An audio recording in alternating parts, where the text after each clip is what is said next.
What's happening, guys? Steven Ramon here with another tech review video.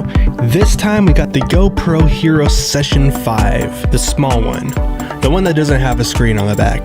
The one you just put it somewhere and you hit record and then you're good. You don't even have to think about it.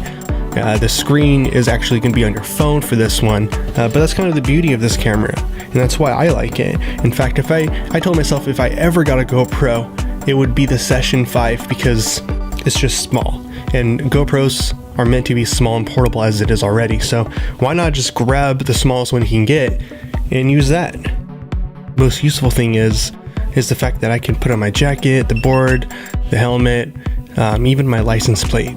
Now, one reason why I never thought I'd get one of these is because when I watch GoPro footage, I don't know if it's the videos I watched or not, but the quality just didn't seem to be that great. Of course, I knew it was convenient because how small the GoPros are, especially the Session here, but it wasn't up to par in my mind. And so when I got it, I put it on 4K mode instantly because I noticed shooting with a Mavic and now this 4K even downscale to 1080p looks way better than the 1080p settings on the camera themselves. So I went ahead and shot some stuff in 4K, and after playing it back, I was actually very surprised. I think this looks pretty good.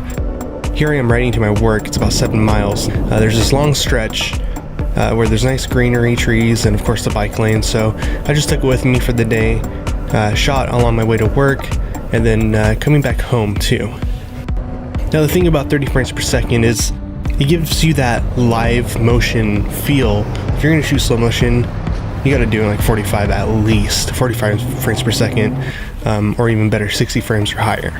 Of course, the GoPro isn't capable of shooting that yet, so I just shot at 30, and on top of that, it uses a lot of storage. I couldn't imagine what 60 frames per second at 4K would be like. These cards would have been swallowed up pretty quick. The most useful feature I think with this GoPro is that you don't have to have your phone as a monitor with you. You can turn off your Wi-Fi to save some battery and then just hit the record button on the GoPro, whether it's on or off, and it will instantly start recording.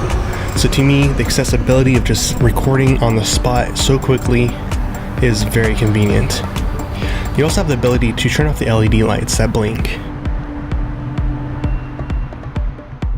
Now when controlling the GoPro, you can either do it on the phone or you can do it here with the two buttons on the actual device. You have this kind of information button on the back, and then it's going to turn on, and then of course you have the record button on top. So when you're going through your settings, they're going to look a little like this.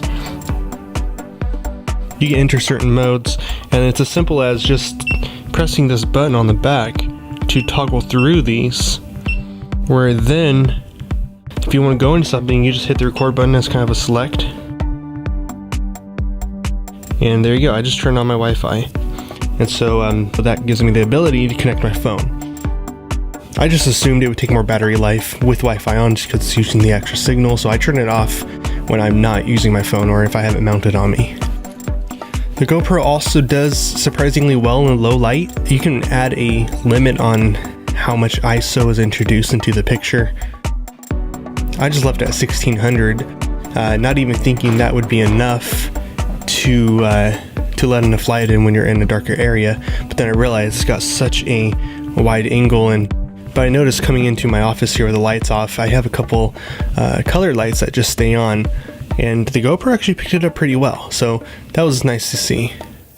Another cool feature is the stabilization. That's very handy when you're going to be out riding or whatever you're putting this thing on, it's moving. I put the GoPro on my license plate, drove down Ventura Boulevard to where I park, and I just loved the wide angle effect. When you're in 4K, you can't get the super wide, but you can go wide, which is still really good. And for me, when I first reviewed the footage, it's almost like playing like a race car game where you can go in the view mode that kind of puts you in front of the car.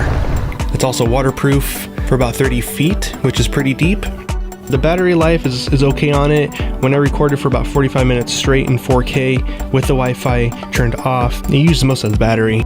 In fact, it was just about dead when I got to the office, so don't expect it to last that long. It charges with USB-C, and yeah, that's really it. As always, thank you guys so much for watching.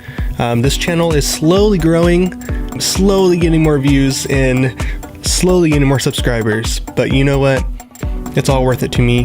Not only are we working on this channel, but we also have our cinematography travel channel, which I've just started. Go check it out, guys. Tell me what you think. My other channel is called Stephen Ramon Films, and it's more so about traveling to different places and new experiences and documenting it all. There's a lot of B-roll stuff going on. I think you guys might like it. If you guys have a passion for filmmaking and photography, then go check it out. It's still new. I know there's still stuff about it that I am learning from and getting better with, and so I know that's all going to come with time, just like this. In my mind, before ever considering a GoPro, it was more about quality over anything else. So what that meant for me is, why would I invest in this little GoPro when I can carry my Canon around? After using this for the first time, I definitely see purposes and uses for it. I won't probably talk in it or anything, but I can see it being kind of an extra camera, or, you know, getting those really cool shots with it. So thank you guys again, and you have a good one.